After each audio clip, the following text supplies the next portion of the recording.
Salut tout le monde les amis, c'est Bamio. Aujourd'hui on se retrouve pour la présentation de la Ford Fiesta ST-Line d'un ami. Ça fait partie des nouvelles séries qui arrivent sur ma chaîne.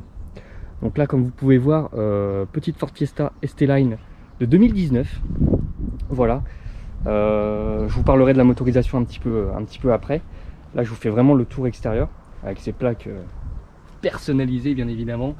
Je vous invite juste avant que la vidéo commence réellement à vous abonner à la chaîne si jamais vous n'êtes pas encore abonné.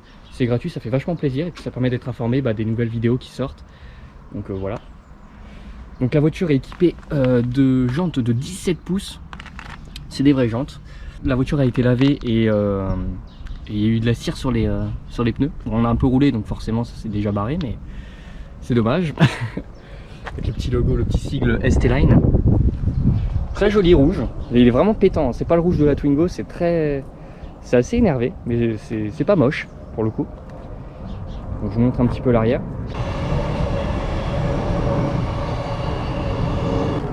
Alors merci le train. Alors maintenant vu que c'est plus le train c'est l'avion. Pas possible. Ok. Donc un coffre de 310 litres. Pour la catégorie c'est pas trop mal. Après ça reste quand même un petit peu petit. Mais il y a largement de quoi rentrer quelques valises je pense. Sans problème. Pour comparer une paire de chaussures par exemple c'est nickel. Donc, vous pouvez voir un petit peu la taille. Donc coffre plutôt grand. Par contre plage arrière très petite. Je vous montre, c'est pas très grand. Donc pareil quand on regarde dans le rétro j'ai remarqué qu'on voit bien mais c'est assez réduit comparé à d'autres voitures. Je vais beaucoup comparer à la Skoda parce que forcément c'est la voiture que j'utilise le plus et c'est quasiment la même catégorie de véhicule, c'est une compacte hein, donc voilà. Donc là on est sur la ST-Line, comme je vous ai dit on n'est pas sur la Ford Fiesta ST. Donc c'est la motorisation qui change uniquement, mais sinon dans les lignes c'est la même chose. Donc je vous montre un petit peu de loin aussi hein. Franchement elle a de la gueule hein. Elle a vraiment de la gueule. Ouais, je la trouve magnifique cette voiture. Je vais vous montrer l'intérieur. Est-ce que c'est ouvert encore? Oui. Donc on a un réservoir de 40 litres, donc c'est un petit réservoir. Il y a 5 litres de moins que la Skoda. Alors c'est largement suffisant, après il faut voir en fonction de la consommation, je vous montrerai ça après. À l'intérieur c'est plutôt spacieux, ça va. C'est très noir par contre, c'est assez sombre, mais pour renforcer j'imagine le côté un petit peu sportif. On a des sièges en tissu, c'est pas du cuir, avec des surpiqûres rouges. Donc, je vous montre un petit peu. C'est assez sympa, comme je vous disais, voilà ce que je vous disais, c'est assez petit la plage arrière, on voit pas énormément de choses. C'est assez sombre parce qu'il y a les vitres teintées, mais c'est d'origine hein, les vitres teintées. Donc voilà. L'arrière sympa, très sympa. Je pense que on peut faire un grand voyage assez facilement avec, il n'y a pas besoin, enfin c'est pas désagréable. Voilà, je pourrais faire 1000 km avec, c'est largement faisable. Alors pour l'intérieur, c'est assez sympa. C'est assez épuré comme vous pouvez le voir, on est bien assis. Siège un petit peu béquet, alors c'est très léger par contre. Comparé à la Skoda, c'est vrai que les sièges sont pas très profonds, on va dire. Après ça suffit largement, je vais pas vous mentir, c'est déjà très confortable. Ils sont un peu moins durs d'ailleurs, c'est peut-être mieux, effectivement. Salut. Pour le volant, comme vous voyez, volant coupé, pareil avec des surpiqûres rouges. Des petites surpiqûres, on a un méplat comme dans la Skoda. Le seul truc que je regrette avec le volant, alors il est très beau, par contre il fait vachement de bruit, c'est à dire que quand on tourne, j'ai remarqué ça a tendance à être un peu bruyant, alors ça peut déranger, c'est à dire que c'est je sais pas quelle matière c'est, mais c'est sûrement du simili-cuir ou du plastique, mais du coup ça s'entend et c'est pas forcément très agréable. Je pense qu'à la longue on peut en avoir marre, donc quand on fait glisser les mains notamment, c'est pas ouf. Je vais vous allumer juste le petit moteur. Alors je vous allume juste les écrans, on va pas allumer le moteur en fait, non. Les compteurs, on a des compteurs plutôt sympas. Alors il faut savoir que c'est une voiture automatique, on est dans le modèle automatique, donc c'est plutôt sympa. Vous avez donc bien sûr le compte-tours à gauche avec petites aiguilles bleues, j'adore ça, c'est très épuré, il n'y a pas trop d'informations, c'est génial. On a bien sûr la température d'huile, on a l'essence, le rapport engagé, donc là on est en parking, et on a l'aiguille des kilomètres-heure. Voilà. On a un écran plutôt sympa, je pense que ça doit être du 8 pouces à mon avis. C'est assez grand. Alors là je sais pas, par contre c'est tactile, ouais j'imagine. Je vous avoue que je découvre aussi un petit peu la voiture en même temps que vous. Ah, c'est peut-être pas forcément tactile. Bah, ça, je lui demanderai après. Donc voilà, la petite boîte auto en parking reculé, neutre, avancé. Et on a un mode sport. Alors je pense que ça se permet juste d'être plus haut dans les tours. Est-ce que ça débloque de la puissance supplémentaire? J'en suis pas sûr. Bien sûr, on peut désactiver le traction control. Alors est-ce qu'on le désactive complètement? Ça, j'en sais rien. Et on a surtout pour désactiver le start and stop, qui est en option. Alors c'est une toute équipée, elle a juste pas le toit panoramique. Mais sinon, elle a toutes les options GPS, régulateur de vitesse, boîte auto, et j'en passe et des meilleurs. Et puis je pense que j'ai fait un petit peu le tour. Je vais juste finir par quelque chose. Alors la clim, bien sûr, oui aussi.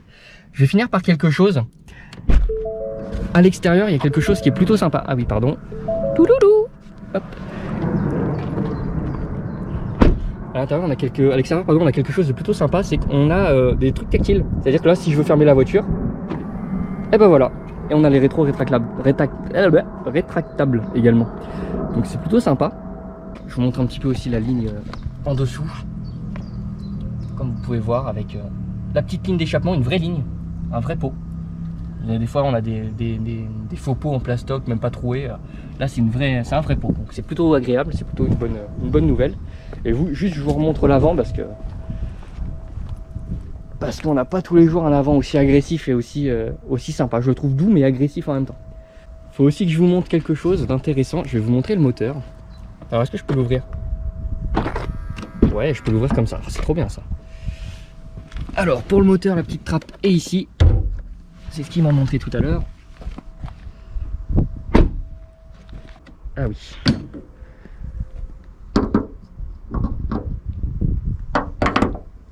Voilà. C'est extrêmement chaud par contre parce qu'il c'est en plein cagnard. Et puis le moteur a un peu tourné. Donc, je vous montre un petit peu le moteur. Oh, c'est tellement chaud qu'on voit l'air qui tremble, c'est un truc de ouf. Donc voilà, moteur 100 chevaux du coup, avec un turbo EcoBoost. Donc c'est très équivalent à la Skoda finalement. Par contre, je vous en parlerai tout à l'heure lors de la conduite, mais elle a une meilleure reprise. Mais on y reviendra après. Donc moteur très sympa. Est-ce que... Alors par contre, je ne saurais pas dire si c'est un 3 cylindres ou autre. Hein. J'avoue que j'ai pas trop regardé, mais c'est un moteur 1 litre 100 chevaux avec un turbo, un petit turbo EcoBoost, le turbo de Ford tout simplement. Non, très sympa. Petit moteur très simple. Donc là, j'ai un petit peu regardé la consommation sur le tableau de bord. On m'a montré comment voir. Et on est à 9 litres au 100 en ville en tapant à fond dedans. Donc on m'a dit que ça pouvait descendre à 7 litres facile au 100 en y allant mollo. Mais bon, quand on tape dedans, là je me suis mis, comme je vous avais montré sur la boîte de vitesse, il y a le mode drive normal. Et il y a le mode entre guillemets sport. Et à mon avis qui délivre toute la puissance de la voiture. Et quand on se met en mode sport, on a déjà... Petit truc en plus, on a les palettes au volant. Je pense que ça doit consommer un petit peu plus aussi. Je sais pas si on va tester là un petit peu. Wow, ah ouais, c'est un truc de ouf. Ah mais là par contre elle gueule hein. Parce qu'en mode drive normal elle gueule beaucoup moins hein, par contre du coup. Alors ouais bah ça marche bien.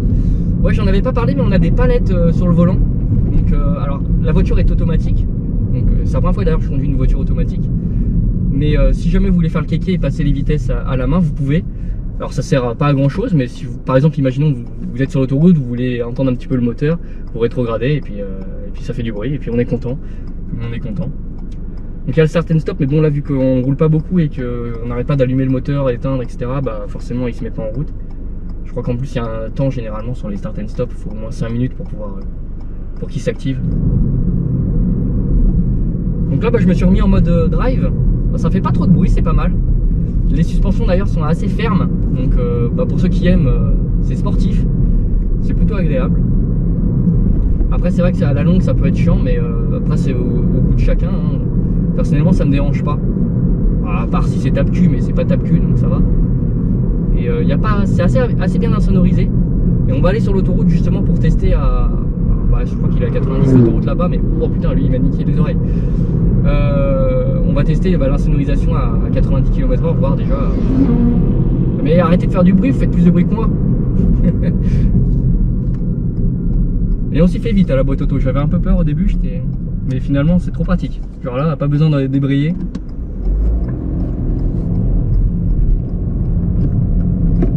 Ouais, par contre, on va attendre regarde un petit peu. On va tester l'accélération 0,70. Le pauvre, je vais taper ton plein.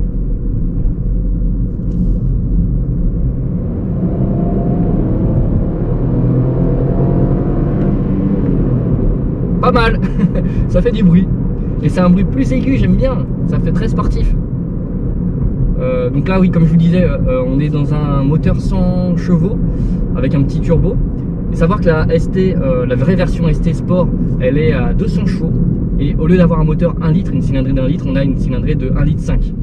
Donc ça pousse un peu plus, ça consomme plus également. Mais bon, c'est un choix à faire. Après, elle n'est pas au même prix non plus. Hein. On va pas se mentir. Ouais. Oh, j'adore.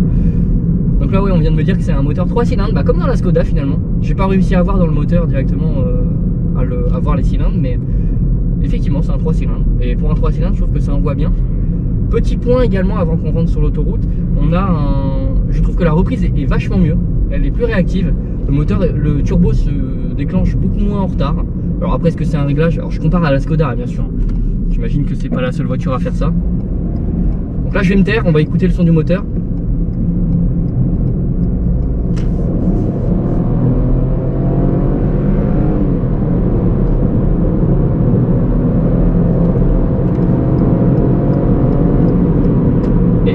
Et ben ça pousse.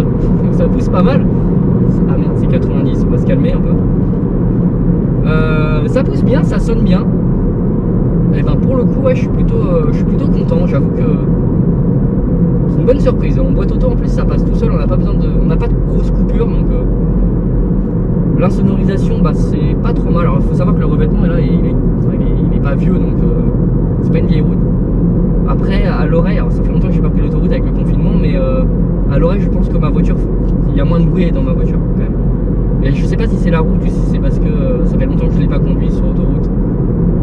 Mais il y en a moins dans la Skoda, effectivement. Attends, on va voir, là ça change.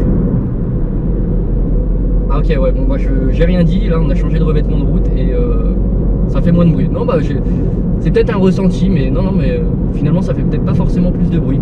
On va oublier ce que j'ai dit, hein. J'ai dit de la merde comme d'hab. Après c'est que mon ressenti, comme d'habitude je suis pas un professionnel.